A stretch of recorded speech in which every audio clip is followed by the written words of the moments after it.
నమస్తే, welcome to 9 TV news. నేను మీ ఆదిత్య. ముందుగా బులెటిన్ హెడ్లైన్స్. ఫ్లైట్ టికెట్ తీసుకోలేదు, అయినా దేశం దాటిన రష్యన్ పౌరుడు.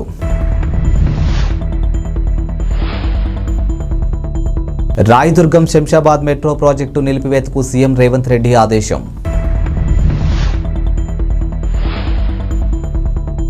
అధికారిక నివాసం ప్రజాభవన్లోకి కుటుంబ సమేతంగా అడుగుపెట్టిన డిప్యూటీ సీఎం బట్టి విక్రమార్క. దేశ విదేశాలకు రాకపోకలు సాగించే విమానాశ్రయంలో సెక్యూరిటీ చాలా పటిష్టంగానూ ఉంటుంది. ప్రయాణానికి సంబంధించినటువంటి టికెట్ చూపిస్తే కానీ లోపలికి అడుగుపెట్టడం కుదరదు. ఇంకా దేశం దాటి వెళ్లాలంటే పాస్పోర్టు, వీసా చాలా తతంగా ఉంటుంది. అలాంటిది రష్యన్ పౌరుడు ఒకడు టికెట్ కూడా లేకుండా విమానం ఎక్కాడు. ఇక పాస్పోర్ట్, వీసా లేకుండా ఏకంగా దేశము దాటాడు. విమానం ల్యాండ్ అయ్యాక విమానాశ్రయ సిబ్బంది ఆయన్ను చూసి ఆశ్చర్యపోయారు. ఆ రోజు వచ్చిన విమానాలకు సంబంధించి ప్రయాణికుల లిస్టును 1-2 సార్లు చెక్ చేసి ఆయన పేరు లేకపోవటమే వారి ఆశ్చర్యానికి కారణం. అసలు ఎలా ప్రయాణించావని ఆయన్ని అడిగితే తనకేం గుర్తులేదని చెప్పి మరో షాకు ఇచ్చాడు. కిందటి నెలలో జరిగినటువంటి ఈ ఘటనపై ప్రస్తుతం విచారణ జరుగుతుంది. ఇక రష్యాకు చెందినటువంటి సెర్గై వాద్లిమిరోవిచ్ వచిగా ఇజ్రాయిల్లో స్థిరపడ్డాడు. ఇక నవంబర్ 4న ఆయన డెన్మార్క్ లోని కోపెన్ హంగన్ ఎయిర్పోర్ట్ నుంచి అమెరికాకు లాస్ ఏంజల్స్ కు ప్రయాణించారు. అయితే ఈ ప్రయాణానికి సంబంధించి ఆయన ఎటువంటి డాక్యుమెంట్లు తీసుకోలేదు. ఇక పాస్పోర్ట్ వెంట తీసుకుని వెళ్ళలేదు. ఇక టికెట్ కొనలేదు, వీసా కూడా తీసుకోలేదు. అంతెందుకు విమానంలోకి ఎంటర్ కావడానికి తప్పనిసరైనటువంటి బోర్డింగ్ పాస్ కూడా వచీగావా దగ్గర లేదు. అయినా విమానం ఎక్కి దేశాలు దాటి ప్రయాణించేశాడు. మెట్రో విస్తరణ పనులు, ఆన్లైన్మెంట్కు సంబంధించి తెలంగాణ ముఖ్యమంత్రి రేవంత్ రెడ్డి కీలక నిర్ణయం తీసుకున్నారు. ఇక ఎయిర్పోర్టు, మెట్రో ప్రాజెక్టుపై అధికారులను ఆరా తీసిన సీఎం ఓఆర్ఆర్ వెంట జీవో 111 ప్రాంతంలో మెట్రో ఎన్లైన్మెంట్ రూపొందించడంపై ప్రశ్నించారు. ఇప్పటికే అక్కడ ఓఆర్ఆర్ ఉన్నందున రాయదుర్గం శంషాబాద్ విమానాశ్రయ పనులు, టెండర్లు నిలిపివేయాలని ఆదేశించారు. ఇందుకు బదులుగా 2 ప్రత్యామ్నాయాలు సూచించారు. ఇక చంద్రాయనగుట్ట, మైలార్ దేవుపల్లి, జల్పల్లి విమానాశ్రయ రూట్తో పాటు చంద్రాయనగుట్ట, బార్కా, శ్రీశైలం మార్గాన్ని అధ్యయనం చేయాలని సీఎం అధికారులను సూచించారు. ఇందులో ఏది ఖర్చు తక్కువైతే దానికి ప్రాధాన్యత ఇవ్వాలని అధికారులకు తెలిపారు. ఈ రూట్లతో తూర్పు, మధ్య, పాత నగరాల్లో జనాలకు రవాణా సౌకర్యం అందుబాటులోకి వస్తుందని సీఎం రేవంత్ రెడ్డి అభిప్రాయపడ్డారు.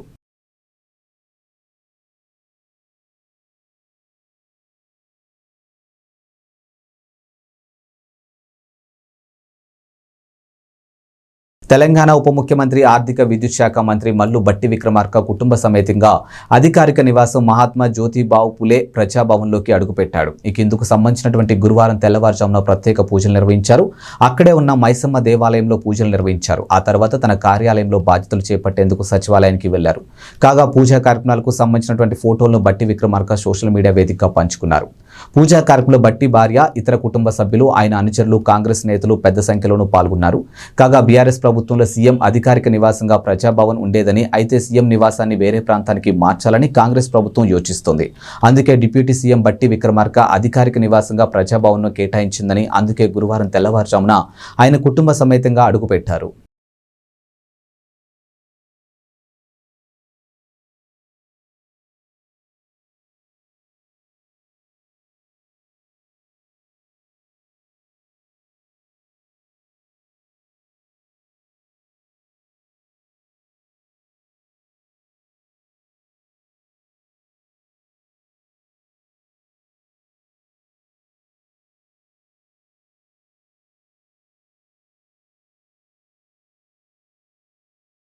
ఏపీలో వైసీపీ మళ్లీ అధికారంలోకి రావడం అసంభవమని టీడీపీ నేత, పార్టీ ఉత్తరాంధ్ర ఇన్ఛార్జ్ బుద్ధా వెంకన్న అన్నారు.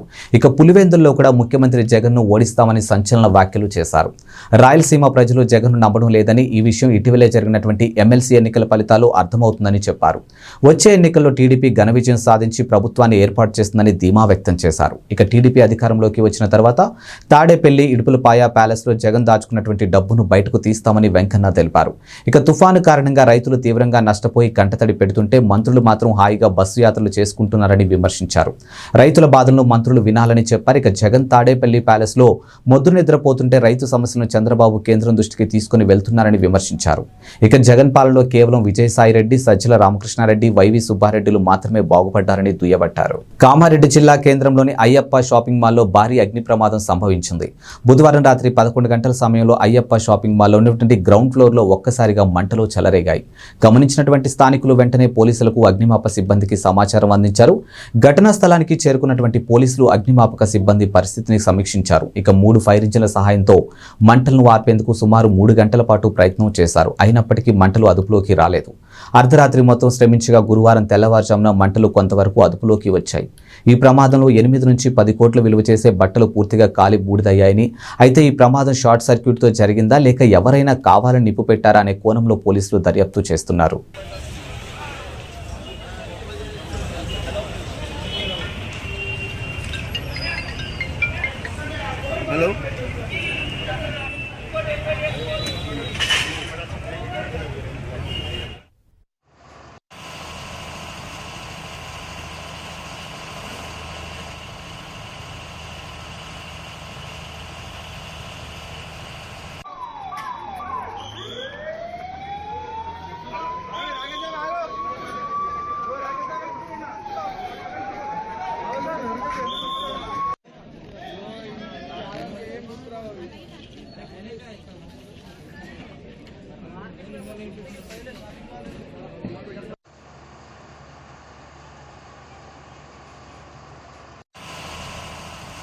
బీఆర్ఎస్ అధినేత మాజీ సీఎం కేసీఆర్ను వ్యవసాయ మార్కెటింగ్ శాఖ మంత్రి తుమ్మల నాగేశ్వరరావు పరామర్శించారు. ఇక బుధవారం హైదరాబాద్లోని సోమాజిగూడ యశోద ఆసుపత్రికి వెళ్లిన మంత్రి కేసీఆర్ను కలిసి ఆయన ఆరోగ్య పరిస్థితి గురించి ఆరా తీశారు. ఇక త్వరగా కోలుకోవాలని, ప్రజలకు సేవ చేయాలని ఆకాంక్షించారు. సినీ హీరో నాగార్జున కూడా కేసీఆర్ను ఆరోగ్య పరిస్థితి అడిగి తెలుసుకున్నారు. పరామర్శించారు. కేసీఆర్, కోమటిరెడ్డి ఇద్దరూ ఆరోగ్యంగా ఉన్నారని, త్వరగా కోలుకుంటారని మంత్రి బీఆర్ఎస్ పార్టీ అధ్యక్షులు, నా మిత్రులు, చిరకాల మిత్రులు కేసీఆర్ గారు ప్రమాదవశాత్తు ఆయనకు ఏర్పడ్డటువంటి ప్రమాదానికి చింతిస్తూ ఆయన త్వరగా కోలుకోవాలని ఆ భగవంతుని ప్రార్థిస్తూ ఆయన పరామర్శించడానికి వచ్చాను. ఆయన త్వరగా కోలుకొని మళ్ళీ తెలంగాణ ప్రజల కోసం, తెలంగాణ రాజకీయాల కోసం ఆయన చేసినటువంటి కృషి కొనసాగేటట్టుగా ఆయన ప్రజా జీవితంలో ఉండాలని చెప్పి ఆ భగవంతుని ప్రార్థిస్తూ, అదేవిధంగా కోమటిరెడ్డి వెంకటరెడ్డి గారు కూడా అస్వస్థతోటి ఉన్నారని తెలిసి ఆయన గారిని కూడా పరామర్శించాను. వారు కూడా త్వరగా కోలుకోవాలని భగవంతుడు. తెలంగాణ కాంగ్రెస్ ప్రభుత్వం కొలువు తీరింది. ఇక ఎన్నికల మేనిఫెస్టోలో ఇచ్చినటువంటి హామీలను కాంగ్రెస్ ప్రభుత్వం ఒక్కొక్కటిగా నెరవేరుస్తోంది. ఇప్పటికే మహిళలకు ఫ్రీ బస్సు జర్నీ పథకాన్ని అమలు చేస్తూ ఉన్నారు. ఇక మహాలక్ష్మి పథకంలో భాగంగా మహిళలకు నెలకు 2,500 ఇస్తామని కాంగ్రెస్ ప్రకటించింది. ఇక ప్రభుత్వం అధికారంలోకి రావడంతో తమకు నెలకు 2,500 వస్తాయని మహిళలు ఆశగా ఎదురుచూస్తూ ఉన్నారు. ఇదే సమయంలో ఆ పథకానికి 18 నుంచి 55 ఏళ్లలోపు మహిళలే అర్హులని ప్రచారం జరుగుతుంది. ఈ పథకం నుంచి లబ్ధి పొందాలంటే తెల్ల రేషన్ కార్డు కలిగి ఉండాలని, bank account, xerox, passport size photo, current bill, కుల ఆదాయ ధృవీకరణ పత్రాలు తప్పనిసరి అని గత కొన్ని రోజులుగా సోషల్ మీడియాలో పెద్ద ఎత్తున ప్రచారం జరుగుతుంది. ఇక దీంతో చాలా మంది మహిళలు మీ సేవ బ్యాంకుల వద్ద పరుగులు తీస్తూ ఉన్నారు. ఇక కుల ఆదాయ ధృవీకరణ పత్రాల కోసం ప్రభుత్వం ఆఫీసులకు క్యూ కడుతూ ఉన్నారు. అయితే అదంతా తప్పుడు ప్రచారమని ప్రభుత్వ అధికారులు చెబుతున్నారు. కొందరు కావాలనే సోషల్ మీడియాలో తప్పుడు ప్రచారం చేస్తున్నారని, మహాలక్ష్మి పథకానికి సంబంధించినటువంటి విధి విధానాలు ఇంకా ఖరారు కాలేదని చెబుతూ ఉన్నారు.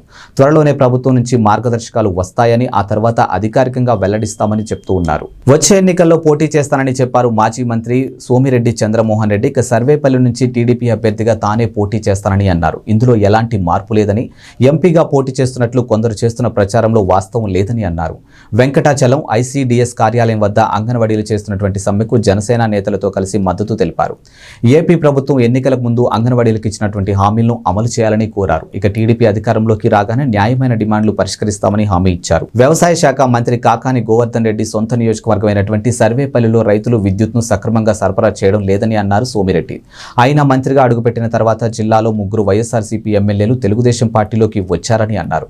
ఇప్పుడు మంగళగిరి ఎమ్మెల్యే గాజువాక ఇన్ఛార్జ్ కూడా వైఎస్ఆర్సీపీలోకి దూరం అవుతున్నారని అన్నారు. ఈసారి వైఎస్ఆర్సీపీ తరఫున పోటీ చేసేందుకు అభ్యర్థులు ఉండరంటూ ఎద్దేవా చేశారు. ఏపీలో స్మగ్లింగ్ గ్యాంగులు రెచ్చిపోతూ ఉన్నాయి. ఇక పోలీసులు కళ్లు గప్పేందుకు సరికొత్త మార్గాలు ఎంచుకుంటూ ఉన్నారు.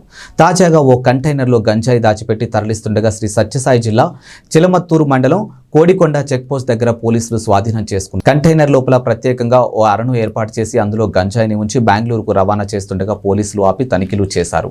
ఇక దాదాపు 500 కిలోల గంజాయి ప్యాకెట్లు గుర్తించి స్వాధీనం చేసుకున్నారు పోలీసులు. ఇక పోలీసులకు పట్టుబడిన గంజాయి కంటైనర్ విశాఖపట్నం ఏజెన్సీ ప్రాంతం నుంచి విజయవాడ, కడప మీదుగా బెంగళూరుకు తీసుకుని వెళ్తున్నట్లు గుర్తించారు. పోలీసులు మాత్రం హైదరాబాద్ నుంచి బెంగళూరుకు వెళ్తున్నట్లు చెబుతున్నారు. ఇక పట్టుబడిన డ్రైవర్, క్లీనర్ కు సంబంధించిన వివరాలు వెల్లడించలేదు. ఇక గంజాయి విలువ బెంగళూరు ప్రాంతంలో సుమారు 5 కోట్లు ఉంటుందని చెప్తూ ఉన్నారు. ఇక న్యూ ఇయర్ వేడుకల కోసం భారీ స్థాయిలో గంజాయిని రాష్ట్రం దాటిస్తున్నట్లు చెప్పుకొచ్చారు. ఈ ముఠాలోని సభ్యులు మధ్య విభేదాలు కారణంగానే కంటైనర్ వస్తున్నట్లు సమాచారం పోలీసులకు అందినట్లు ప్రచారం జరుగుతుంది. ఇక కంటైనర్లో గంజాయి రవాణా వెనుక కొందరి పాత్ర ఉన్నట్లు అనుమానాలు వ్యక్తమవుతూ ఉన్నాయి. ఇవి ఇవాల్టి బులెటిన్ అప్డేట్స్. మరో బులెటిన్తో మళ్ళీ కలుద్దాం. అంతవరకు సెలవు. నమస్కారం.